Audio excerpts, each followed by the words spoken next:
Kembali melanjutkan perbincangan seperti yang kami sampaikan di judul kami ini ujian bagi polisi. Begitu Mas Heri, ketika kemudian ada fakta-fakta terungkap, ada kemudian pernyataan-pernyataan seperti disampaikan oleh Sakatatal, oleh Ibu Titin gitu. Termasuk juga untuk bisa membuktikan apakah memang betul salah tangkap, apakah betul rekayasa. Selain Mas Heri katakan tadi ada pemeriksaan ulang, apa hal lagi yang harus ditekankan mengenai hal ini?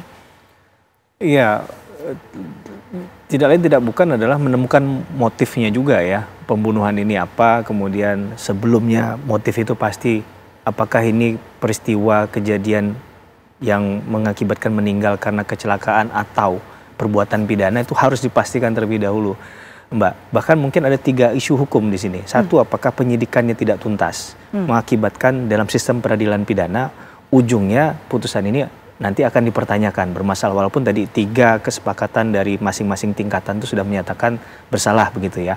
Di sisi yang lain, yang kedua, apakah kemungkinan, saya tidak menuduh, tapi kemungkinan adakah ketidakcermatan jaksa dalam membuat tuntutan, sehingga tadi ada perdebatan perbedaan forensik dan lain sebagainya. Walaupun sebenarnya ada peluang juga bagi lawyer dan juga korban untuk, tersangka, untuk kemudian mengajukan pihak ahli lain yang mendukung pernyataan bahwa ini sebenarnya bukan dilakukan dengan tujuan melakukan satu perbuatan pidana atau bukan satu kejahatan, tapi yang tadi dimaksudkan adalah kecelakaan karena meninggal.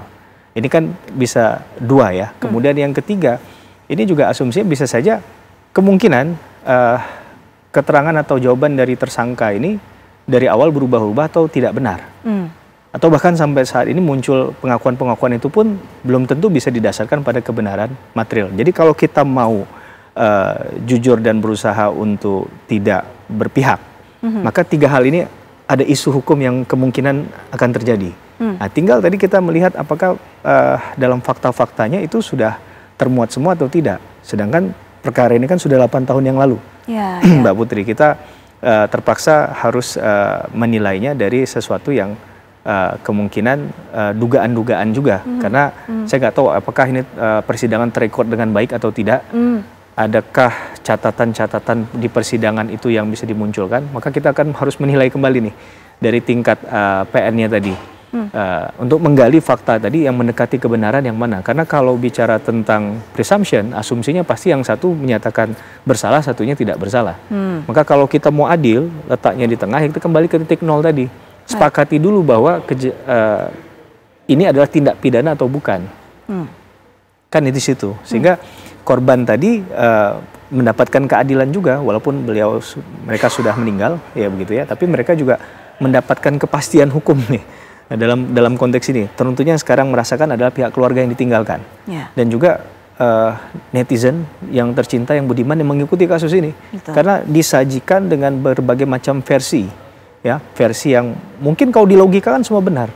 Jadi yang saya khawatirkan adalah kita mulai mereka-reka, bahkan menjauhi dari faktanya. Nah, ini yang saya nggak mau, akan membuat ini menjadi gelap. Maka kalaupun ada perdebatan semacam ini, menarik untuk kita bisa kaji.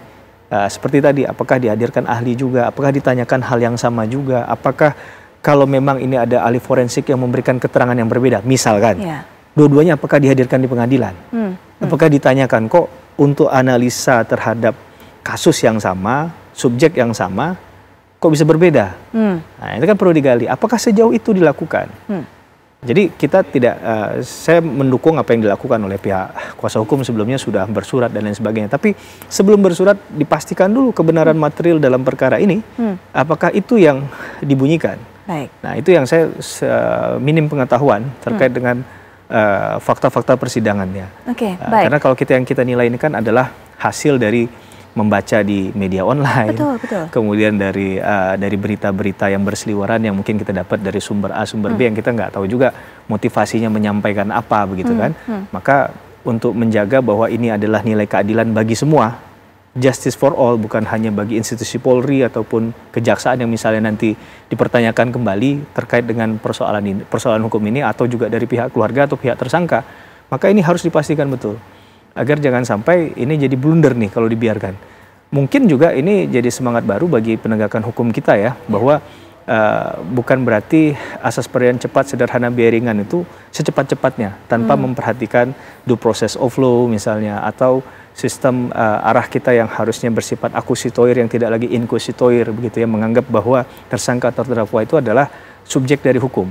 maka tadi tidak dikejar adalah pengakuan semata, tapi proses ini dipastikan baik. Tapi tentunya keterlibatan untuk menghasilkan keadilan itu semua pihak terlibat. Tidak hanya kita mengatakan bahwa hanya penyidik saja, tapi keterangan saksi, bahkan keterangan seorang tersangka atau terdakwa pada situ juga menentukan keadilan yang sesungguhnya. Bagaimana kalau seandainya ada 8 orang, kemudian 8-nya bersepakat untuk melimpahkan kesalahan kepada orang lain? Kita belajar dari kasus Sambo kemarin kan, bahwa bukan berarti ada banyak saksi itu adalah pasti benar, harus diuji lagi. Maka itulah dalam konteks ini menggali kebenaran dan sistem peradilan pidana. Nah ini yang saya sekali lagi belum bisa pastikan apakah proses kemarin itu sudah dilalui secara proporsional, secara profesional atau tidak. Kalau memang sudah, ya tinggal disampaikan saja di publik tanpa ragu, agar ini bisa memutus pandangan-pandangan yang kemudian bisa cenderung negatif. Mungkin awalnya kemunculan ini kalau saya duga ya adalah ketika misalnya ayah korban yang notabene adalah anggota kepolisian ikut terlibat dalam proses tersebut. Nah, kalaupun perlu misalnya dijelaskan sejauh mana keterlibatannya dan apa yang dilakukan, kita nggak bisa juga memisahkan antara dia sebagai polisi dan juga dia sebagai seorang ayah dalam perkara ini. Nah, sejauh ini kita bisa menilai sejauh mana profesionalitas itu dijalankan dalam perkara ini. Sehingga kita nggak hanya tergiring pada opini, ini kan karena ayahnya seorang ini kemudian dia akan bertindak seperti ini. Nah ini menurut saya publik juga perlu tercerahkan dengan hal-hal semacam itu. Baik.